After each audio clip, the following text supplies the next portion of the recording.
Okay. All right. Well, good evening, everybody. Welcome. Elon, thanks for being here. Thank you for having me.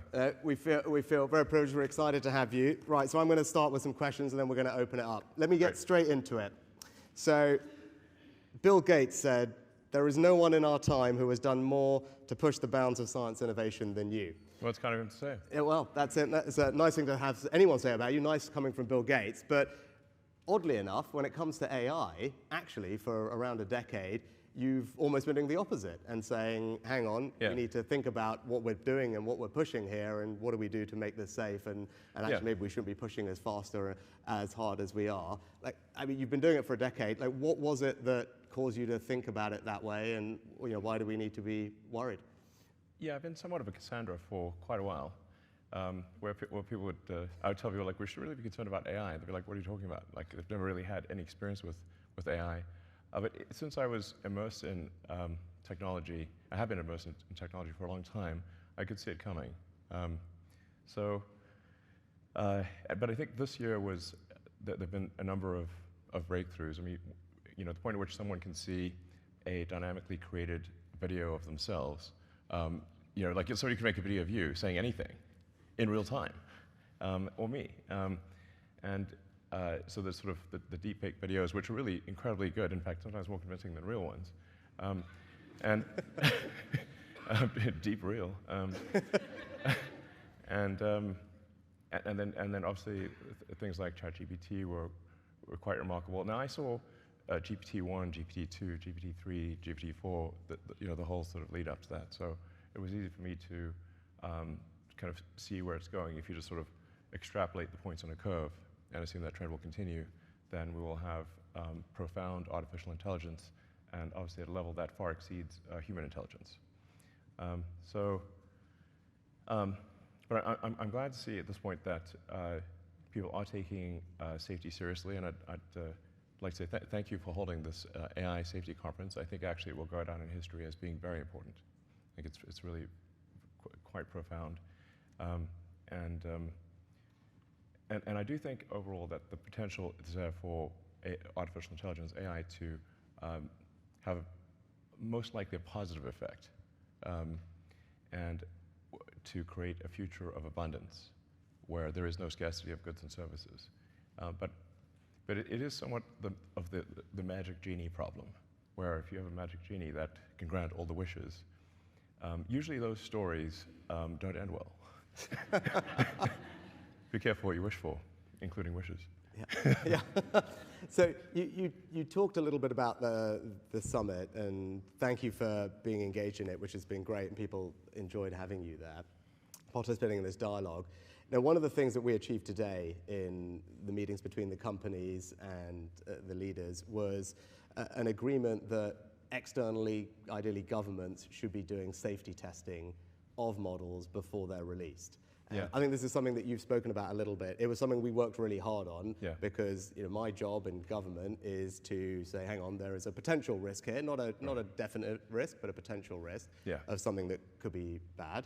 My job is to protect the country, and we can only do that if we develop the capability we need in our safety institute and then go in and make sure we can test the models before they are released. Delighted that happened today, but what's your view on what we should be doing, right? You've talked about the potential risk, right? Again, we don't know, but what are the types of things governments like ours should be doing to manage and mitigate against those risks? Well, I generally think that it is good for government to play a role when the public safety is at risk. So, really for the vast majority of software, the public safety is not at risk. I mean, if the app crashes on your phone or your laptop, it's not a massive catastrophe. But when you're talking about digital superintelligence, I think, which does pose a risk to the public, then there is a role for government to play to safeguard the interests of the public. And this is, of course, true in many fields, aviation, cars. I deal with regulators throughout the world because of Starlink being communications, rockets being aerospace, and cars, being vehicle transport. So I'm very familiar with dealing with regulators, and I actually agree with the vast majority of regulations. There's a few that I disagree with from time to time, but 0.1% probably, or less than 1% of regulations I disagree with. So, and there is some concern from people in Silicon Valley who've never dealt with regulators before, and they think that this is going to just crush innovation and slow them down and be annoying. But and it will be annoying. It's true. They're not wrong about that. But I think we've learned over the years that having a referee is a good thing. And if you look at any sports game, there's always a referee. And nobody's suggesting, I think, to have a sports game without one.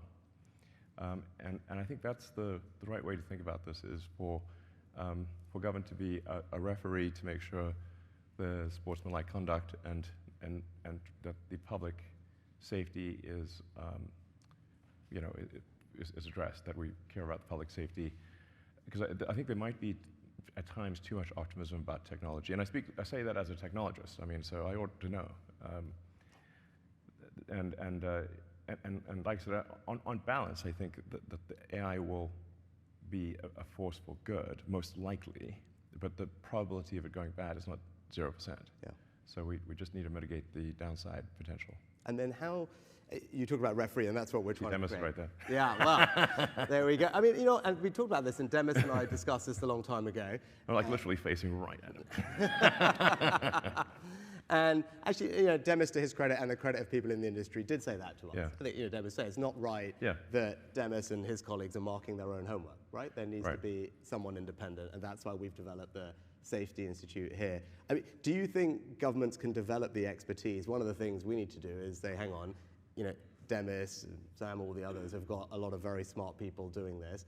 Governments need to quickly tool up capability-wise, personnel-wise, which is what we're doing. I mean, do you think it is possible for governments to do that fast enough, given how quickly the technology is developing, or what do we need to do to make sure we do it quick enough? No, I think it's good. It's a great point you're making. The pace of AI is faster than any technology I've seen in history by far, and it seems to be growing in capability by at least 5-fold, perhaps 10-fold per year. It'll certainly grow by an order of magnitude next year. Yeah. So, and government isn't used to moving at that speed. But I think even if there are not firm regulations, even if there isn't an enforcement capability, simply having insight and being able to highlight concerns to the public will be very powerful. So even if that's all that's accomplished, I think that will be very good. Okay. Yeah, well, hopefully we can do better than that. Hopefully, yeah. Yeah. No, but that's helpful. Actually, we were talking before. It was striking. You're someone who spent their life in technology, living Moore's law. And what was interesting over the last couple of days, talking to everyone who's doing the development of this, and I think you'd concur with this, is just the pace of advancement here is unlike anything all of you have seen in your careers in technology. Is that fair? Because you've got these kind of compounding effects from the hardware and the data and the personnel. Yeah. I mean, the two, currently the two leading centers for AI development are the San Francisco Bay Area and the sort of London area. And there are many other places where it's being done, but those are the two leading areas. So I think if the United States and the UK and China are sort of aligned on safety, that's all going to be a good thing. Because that's where the leadership is generally. I mean, it's interesting, you mentioned China there. So I took a decision to invite China to summit over the last couple of days. And it was not an easy decision. A lot of people criticized me for it. My view is if you're going to try and have serious conversation, you need to. But what were your thoughts? You do business all around the world. You just talked about it there. Yeah. Should we be engaging with them? Can we trust them? Is that the right thing to have done? If China is not on board with AI safety, it's somewhat of a moot situation. The single biggest objection that I get to any kind of AI regulation or sort of safety controls are, well, China's not going to do it, and therefore they will just jump into the lead and exceed us all. But actually, China is willing to participate in AI safety, and thank you for inviting them. And they, I think we should thank China for attending. When I was in China earlier this year, my main subject of discussion with the leadership in China was AI safety, and saying that this is really something that they should care about, and they took it seriously, and and you are too, which is great. And having them here, I think, was essential. Really, if they're not participants, it's pointless. It's pointless. Yeah, no, and I think we were pleased. I think they were engaged yesterday in the discussions and actually ended up signing the same communique that everyone else did. That's great. Which is a good start, right? And as I said, we need everyone to approach this in a similar way if we're going to have, I think, a realistic chance of resolving it. I was going to you talked about innovation earlier and regulation being annoying. There was a good debate today we had about open source. And I think you've kind of been a proponent of algorithmic transparency and making some of the X algorithms public. And I think we were talking about Jeffrey Hinton on the way in. Yeah. You know, he's been very concerned about open source models being used by bad actors. You've got a group of people who say they are critical to innovation happening in that distributed way. Look, it's a trick. There's probably no perfect answer, and there is a tricky balance. What are your thoughts on how we should approach this open source question, or where should we be targeting whatever regulatory or monitoring that we're going to do? Well, the open source algorithms and data tend to lag the closed source by 6 to 12 months. But given the rate of improvement, that there's actually therefore quite a big difference between the closed source and the open. If things are improving by a factor of, let's say, 5 or more, then being a year behind you're 5 times worse. So it's a pretty big difference, and that might be actually an okay situation. But it certainly will get to the point where you've got open source AI that can do that will start to approach human level intelligence, or perhaps exceed it. I don't know quite what to do about it. I think it's somewhat inevitable that there'll be some amount of open source, and I guess I would have a slight bias towards open source, because at least you can see what's going on, whereas closed source, you don't know what's going on. Now, it should be said with AI that even if it's open source, do you actually know what's going on? Because if you've got a gigantic data file and sort of billions of data points or weights and parameters, you can't just read it and see what it's going to do. It's a gigantic file of inscrutable numbers. You can test it when you run it. You can test it. You can run a bunch of tests to see what it's going to do, but it's probabilistic as opposed to deterministic. It's not like traditional programming where you've got very discrete logic and the outcome is very predictable, and you can read each line and see what each line's going to do. A neural net is just a whole bunch of probabilities. I mean, it sort of ends up being a giant comma-separated value file. It's like, our digital god is a CSV file? Really? Okay. But that is kind of what it is. Yeah. No, that point you've just made is one that we have been talking about a lot because, again, conversations with the people who are developing the technology make the point that you've just made. It is not like normal software where there's predictability about inputs improving leading to this particular output improving. Yeah. And as the models iterate and improve, we don't quite know what's going to come out the other end. I think Demis would agree with that, which is why I think there is this bias for, look, we need to get in there while the training runs are being done before the models are released to understand what is this new iteration brought about in terms of capability, which it sounds like you would agree with.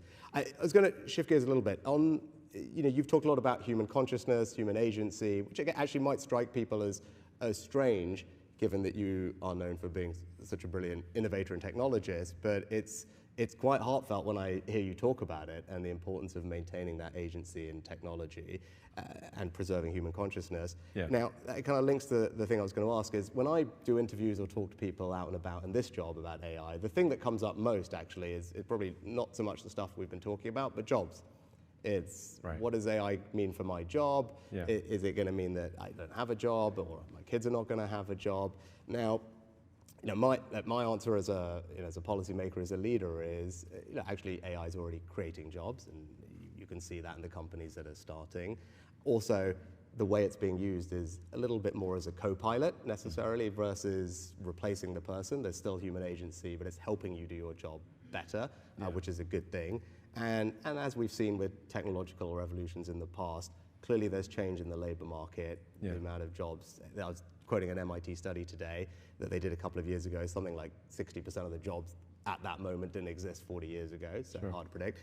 And my job is to create an incredible education system, whether it's at school, whether it's retraining people at any point in their career, because ultimately if we've got a skilled population, they'll be able to keep up with the pace of change and have a good life. But it's still a concern. And what would your kind of observation be on AI and the impact on labor markets and people's jobs and how they should feel about that as they think about this?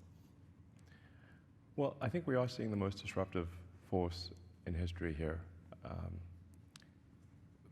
Where we have for the first time, we will have for the first time something that is smarter than the smartest human.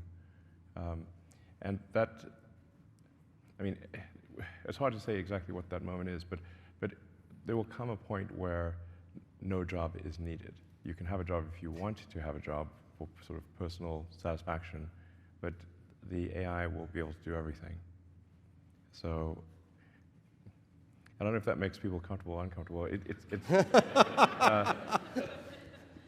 That's why I say if you wish for a magic genie, that gives you any wishes you want, and there's no limit. You don't have those three wish limit nonsense. You just have as many wishes as you want. It's both good and bad. One of the challenges in the future will be how do we find meaning in life if you have a magic genie that can do everything you want. I do think it's hard, when there's new technology, it tends to usually follow an S-curve. In this case, we're going to be on the exponential portion of the S-curve for a long time. And you'll be able to ask for anything. It won't be, and we won't have universal basic income, we'll have universal high income. So in some sense, it'll be somewhat of a leveler or an equalizer, because really, I think everyone will have access to this magic genie. And you'll be able to ask any question. It'll certainly be good for education. It'll be the best tutor you could, and the most patient tutor. Sit there all day. But there will be no shortage of goods and services. It will be an age of abundance. I think I'd recommend people read in banks. The bank's culture books are probably the best envisioning, in fact, not probably, they're definitely by far the best envisioning of an AI future. There's nothing even close. So I'd really recommend banks. I'm a very big fan. All his books are good. There's not say which one, all of them. So that'll give you a sense of what is I guess, a fairly utopian or protopian future with AI. Yeah. Which is good from as you said, it's a universal high income, which is a nice phrase, and it's good from a kind of materialistic sense, age of abundance. Actually, that it kind of then leads to the question that you posed, right? I'm someone who believes work gives you meaning, right? I talk a lot about that as I think work is a good thing. It gives people purpose in their lives, and if you then remove a large chunk of that, what does that mean, and where do you get that? Yeah. Where do you get that drive, that motivation, that purpose? I mean, you were talking about it. You work a lot of hours. I do. As I was mentioning when we were talking earlier, I have to somewhat engage in deliberate suspension of disbelief because if I'm putting so much blood, sweat, and tears into a work project and burning the 3 a.m. oil, then I'm like, wait, why am I doing this? I can just wait for the AI to do it. I'm just lashing myself for no reason. Yeah. Must be a glutton for punishment or something. We call Demis and tell him to hurry up, and then you can have a holiday, right? That's the plan. Yeah, no, it's a tricky thing because I think part of our job is to make sure that we can navigate to that very, I think, largely positive place that you're describing. It is, I think, and help largely positive, help people through it between now and then, because these things bring a lot about change in the labor market, as we've seen. Yeah, I think it probably is generally a good thing because there are a lot of jobs that are uncomfortable or dangerous or sort of tedious, and the computer will have no problem doing that. They're happy to do that all day long. So, it's fun to cook food, but it's not that fun to wash the dishes. But the computer's perfectly happy to wash dishes. And I guess there is, we still have sports like where humans compete in like the Olympics, and obviously a machine can go faster than any human, but we still have humans race against each other. And and have have these sports competitions against each other where even though the machines are better, they're still, I guess, competing to see who can be the best human at something. Yeah. And people do find fulfillment in that. Yeah. So I guess that's perhaps a good example of how even when machines are faster than us, stronger than us, we still find a way. We still enjoy competing against other humans to at least see who's the best human. Yeah. That's a good analogy. And we've been talking a lot about managing the risks. Just before we move on and finish on AI, is just talk a little bit about the opportunities. You're engaged in lots of different companies, Neuralink being an obvious one, which is doing some exciting stuff. You touched on the thing that I'm probably most excited about, which is in education. Yeah. And I think many people will have seen Sal Khan's video from earlier this year, his TED talk about, as you talked about, it's like personal tutor. Yeah, personal tutor, an amazing personal tutor. An amazing personal tutor, and we know the difference in learning. Having that personalized tutor is incredible compared to classroom learning. So if you can have every child have a personal tutor specifically for them that then just evolves with them over time, that could be extraordinary. And so that, for me, I look at that, I think, gosh, that is within reach at this point, and that's one of the benefits I'm most excited about. Like when you look at the landscape of things that you see as possible, what is it that you are particularly excited about? I think certainly AI tutors are going to be amazing. Perhaps already are. I think there's also perhaps companionship, which may seem odd because how can the computer really be your friend? But if you have an AI that has memory, and remembers all of your interactions and has read you can say like give it permission to read everything you've ever done. So it really will know you better than anyone, perhaps even yourself. And where you can talk to it every day, and those conversations build upon each other, you will actually have a great friend. As long as that friend can stay your friend and not get turned off or something. Don't turn off my friend. But I think that will actually be a real thing. And one of my sons is sort of has some learning disabilities and has trouble making friends actually. And I was like, well, an AI friend would actually be great for him. Oh, okay. That was a surprising answer, but it's worth reflecting on. So it's really interesting. I mean, we're already seeing it actually as we deliver, psychotherapy anyway, now doing far more by digitally and by telephone to people, and it's making a huge difference. And you can see a world in which actually, AI can provide that social benefit to people. Just a quick question on X, and then we should open it up to everybody. You made a change. Made many changes, but quite a few. One of the changes. You love that letter. Yeah. I've got a real thing about it. You really do. You really do. One of the changes, which kind of goes into the space that we have to operate in, and this balance between free speech and moderation is we grapple with as politicians. Sure. You were grappling with your own version of that, and you moved away from a kind of manual human. Way of doing it, the moderation, to the community notes, and I think that's it was an interesting change, right? It's not what everyone else has done. It would be good, what was the reasoning behind that, and why do you think that is a better way to do that? Part of the problem is if you empower people as censors, then there's going to be some amount of bias they have, and then whoever appoints the censors is effectively in control of information. So then. The idea behind community notes is, well, how do we have a consensus-driven, so it's not really censoring it, but consensus-driven approach to truth. How do we make things the least amount untrue? Like you can say, like, one can't perhaps get to pure truth, but you can aspire to be more truthful. So the thing about community notes is it doesn't actually delete anything, it simply adds context. Now that context could be, this thing is untrue for the following reasons. But importantly with community notes, everything is open source actually, so you can see the software, every line of the software, you can see all of the data that went into a community note, and you can independently create that community note.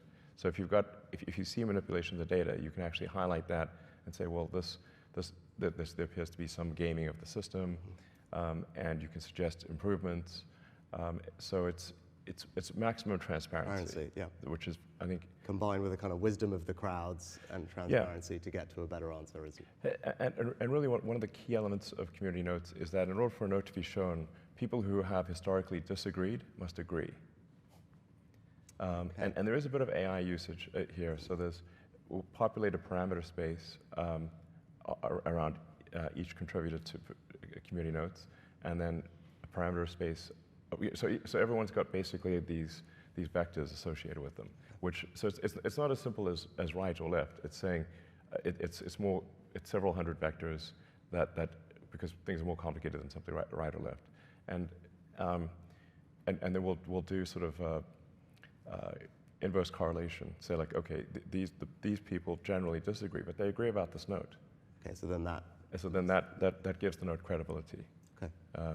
Yeah, Oh, that's the core of it, and it's working quite well. Yeah.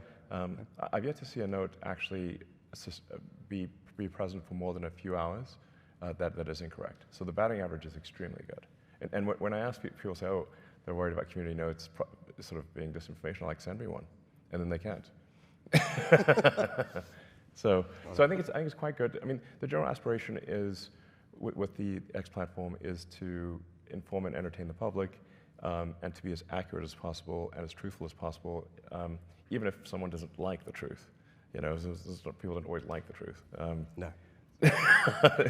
Not always. But that's the aspiration, and I think if we stay true to the truth, then I think we'll find that people use the system to learn what is going on, and to learn. I think actually truth pays. So I think it'll be what I mean. Assuming you don't want to engage in self-delusion, then I think it's the smart move. You know, so. Excellent, very helpful. Right, let's open it up to all our guests here. We've got some microphones. They'll come. Put your hands up. They'll come and find you. We got yes. Go for it. Thank you. Good evening, Alice Bentinck from Entrepreneur First. Thank you for a fascinating conversation. I suppose a question for each of you. Prime Minister, the UK has some of the best universities in the world. We have the talent.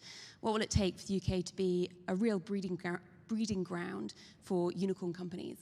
And Elon, being a founder in the UK is still a non-obvious career choice for the most exceptional technical talent. What are the cultural elements that we need to put into place to change this? Thank you both. John, you want to go first? Go for it.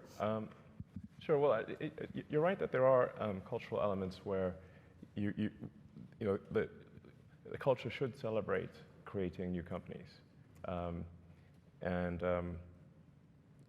there should be a bias towards supporting small companies, because they're the ones that need nurturing. The larger companies really don't need nurturing. So you know, just you can think of it sort of like a garden. If it's a little sprout, it needs nurturing. If it's a mighty oak, it doesn't need quite as much. So I think that is a mindset change that is important. But I should mention that London is, you know, London and San Francisco, or the Bay Area, are really the two centers for AI. So London is actually doing very well on that front. The two leading locations on Earth, and you know, San Francisco's probably ahead of London, but London's really very strong, or London area, Greater London, home counties, I guess.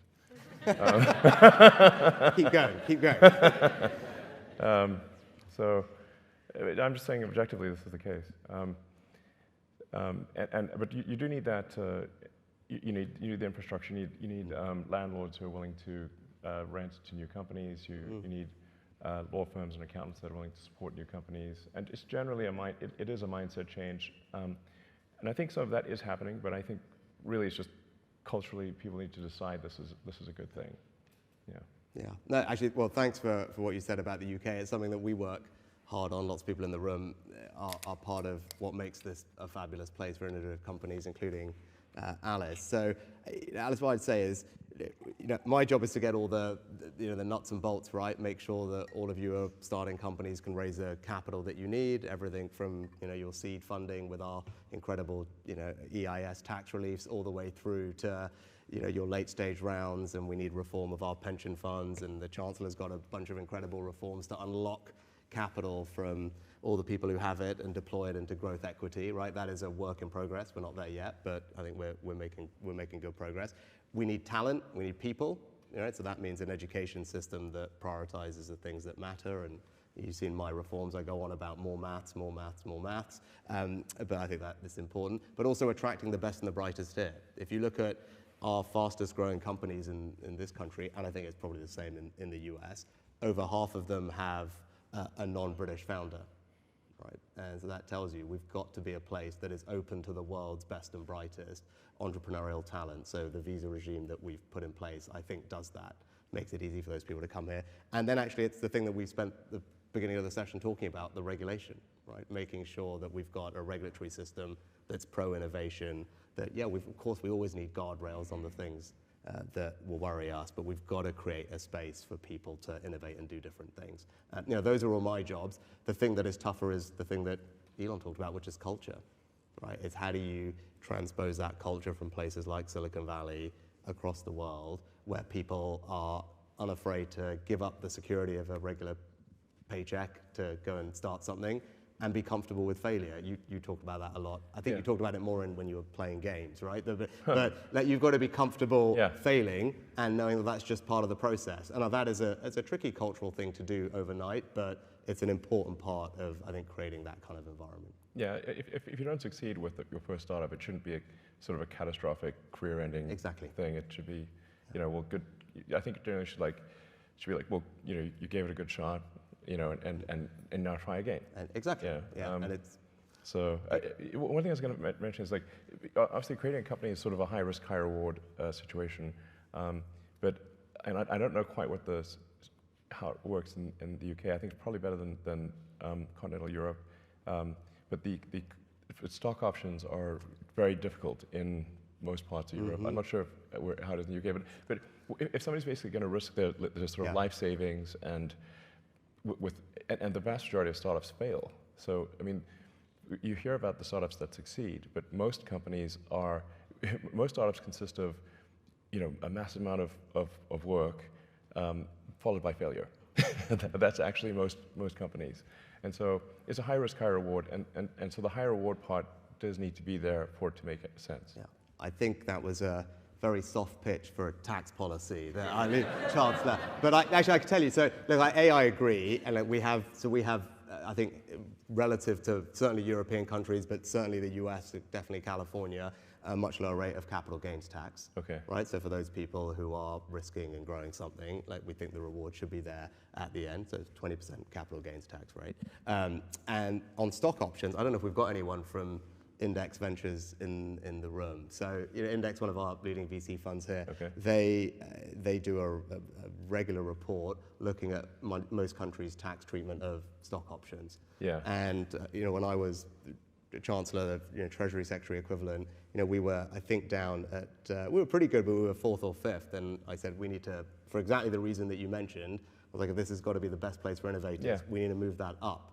And I think in the last iteration of that report, we had, because of the changes that Jeremy and I had made, we have moved up to, I think, 2nd from memory. Okay, so great. Hopefully that should give you and everyone else some comfort that we recognize that's important. Because when people work hard and risk things, they should be able to enjoy the rewards of that. High risk, high reward. Yeah, and I think we very much have a tax system that supports that, and those are the values that I believe in, and I think most of us in this room probably do as well. Right, next question. I've got Seb in front of me, and then I'll come over here. Go on, Seb. Thanks very much.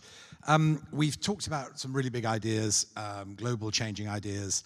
I'm really interested, particularly in the context of creation of science and technology super hubs and so on. How does that map onto the everyday lives of people living in, say, Austin, Texas, to choose one around, or in my case, Nottingham, East Midlands?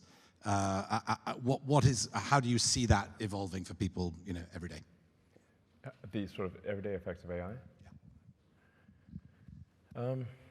For context, Elon, so Seb runs our equivalent of CVS, right, or Walgreens. So, when actually I visited, right, so he's got millions of people coming in his shops every day, and it's making sure, how do we make this relevant? I think, Seb, is your question.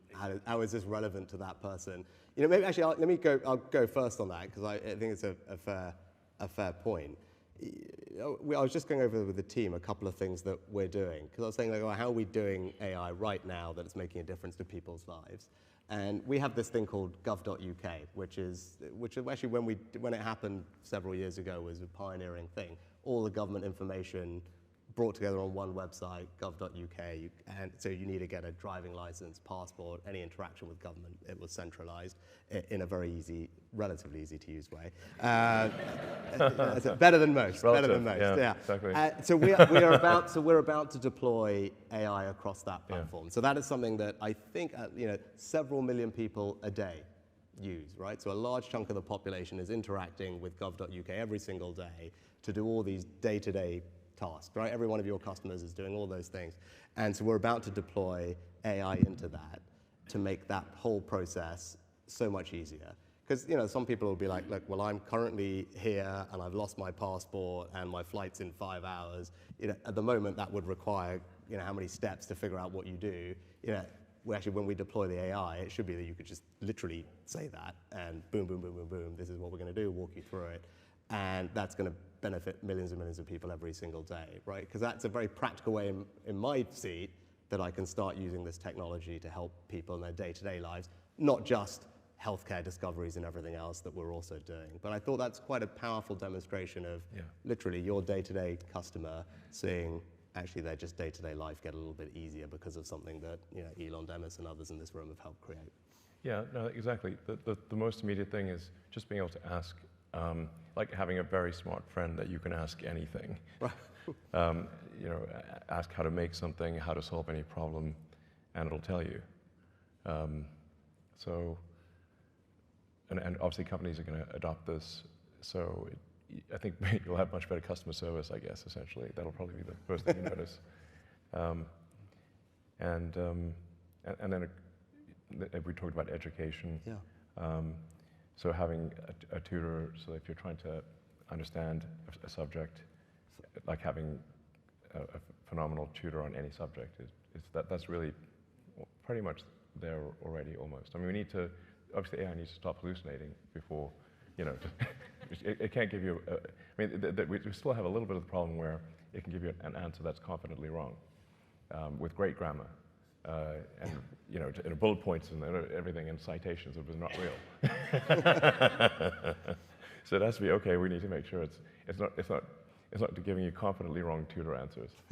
But that's going to happen pretty quickly where it is actually correct. So yeah. I was going to say, for any parent who was homeschooling during COVID and realizing what their kids needed to be helped with, that will come as an enormous relief, I think. Yeah. So, very, very good. Right, let's go questions over here. Who have we got? Have we got any microphones? Or Brent, are you there? Perfect. Hi, Brent Hobman. So, you've spoken eloquently about abundance and the age of abundance. So it feels like obviously with AI, it's everything, everywhere, all at once. But with robots, and to get the age of abundance, we'll need a lot of robots. I know you're working a lot on robots as well. Are there sort of constraints that we should think of, and our politicians should be thinking of, that one country might get heavily behind in robots that can do all of these things and enter the age of abundance, and therefore be at a strategic disadvantage? Well, really anything that can be actuated by a computer is effectively a robot. So you can think of, frankly, Tesla cars are robots on wheels. Anything that's connected to the internet is effectively an endpoint actuator for artificial intelligence.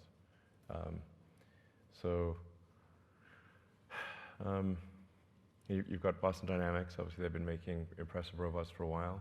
I think they're, at this point, mostly owned by Hyundai, so I guess Hyundai is probably going to make robots that are humanoid and some rather interesting shapes that I wasn't anticipating, like the one that looks like has wheels and looks sort of like a kangaroo on wheels. I'm not sure what that is, but looks a little demented, frankly. But there's going to be all sorts of robots. You've got the company Dyson in the UK, which I think does some pretty impressive things. I think the UK will not be behind, actually, on that front. UK also has ARM, which is really the best, one of the best, perhaps the best, in chip design in the world. Tesla uses a lot of ARM technology. Almost everyone does, actually. So I think the UK is in a strong position. Germany obviously makes a lot of robots, industrial robots. I think generally countries that make robots of any kind, even if they seem somewhat conventional, will be fine.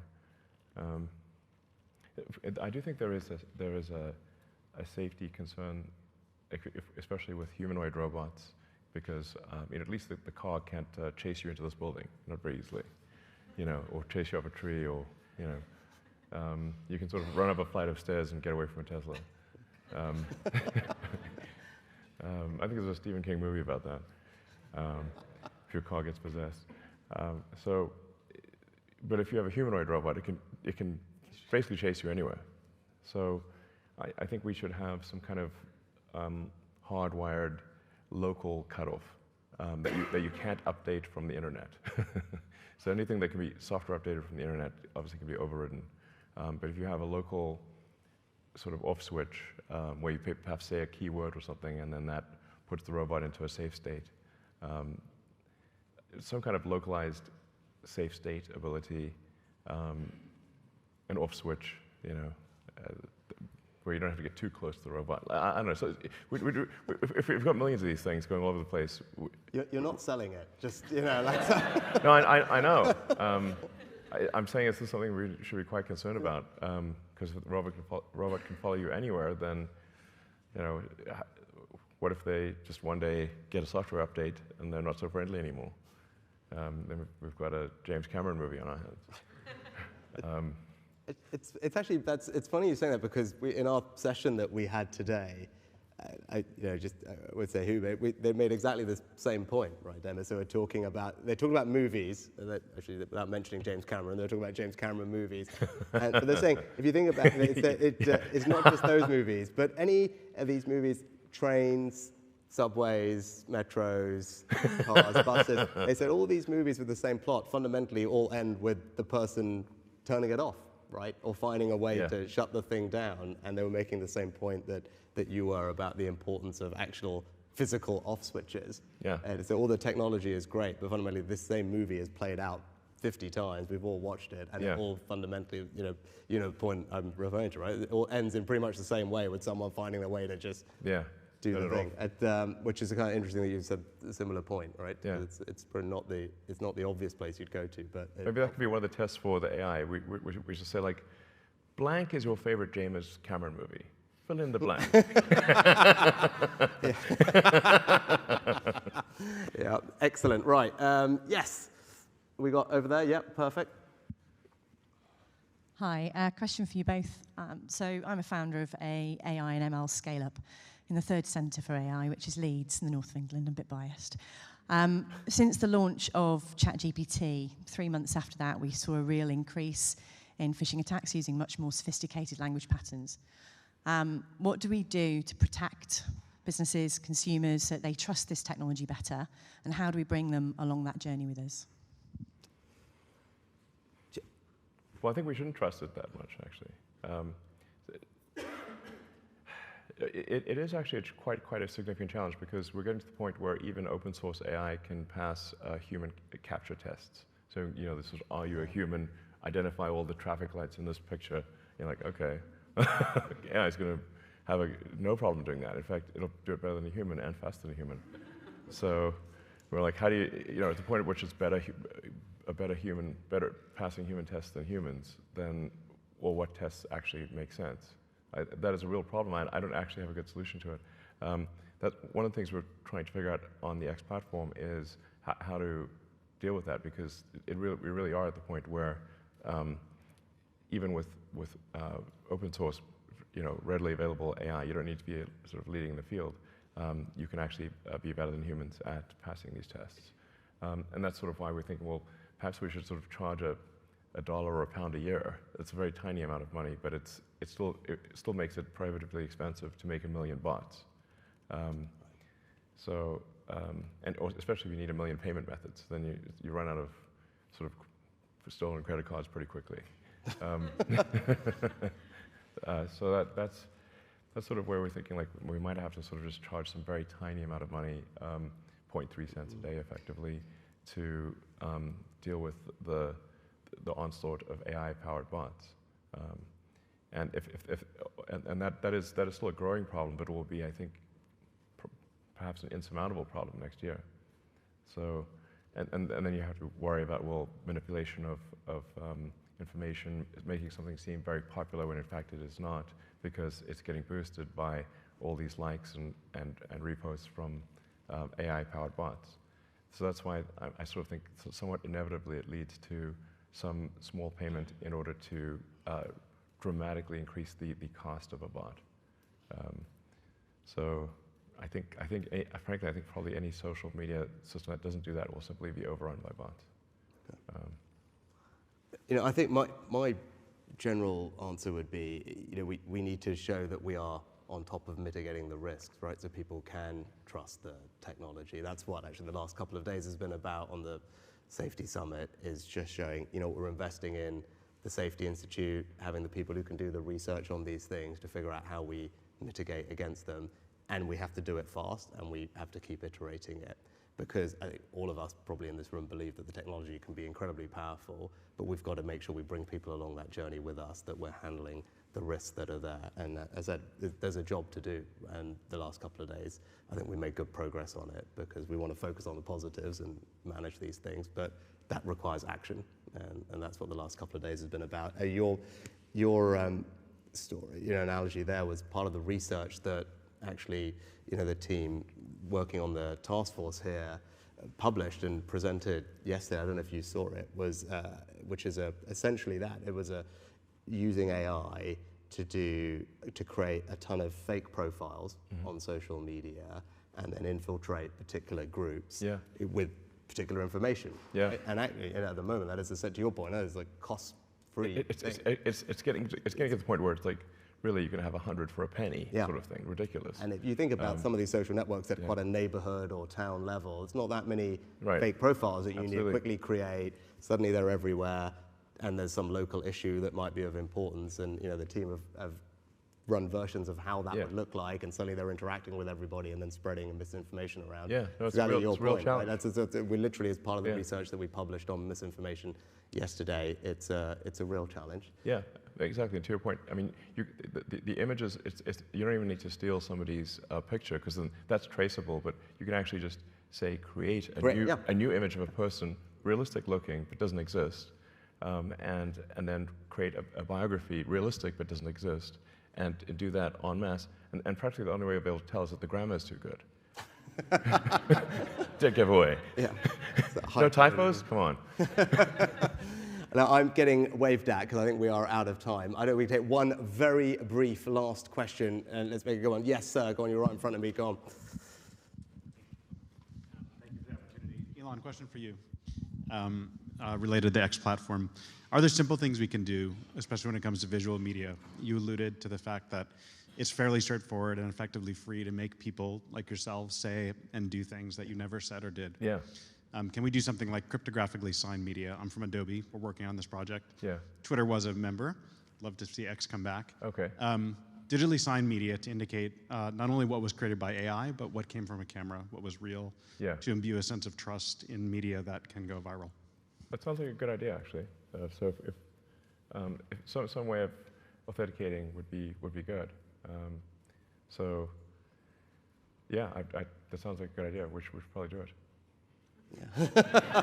There you go.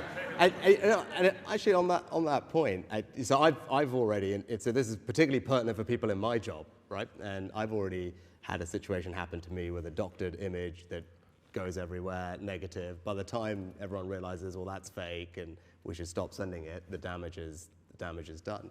And actually, we were again reflecting today. If you think next year, you've got elections in, I think, the US, India, I think Indonesia, probably here. There you go.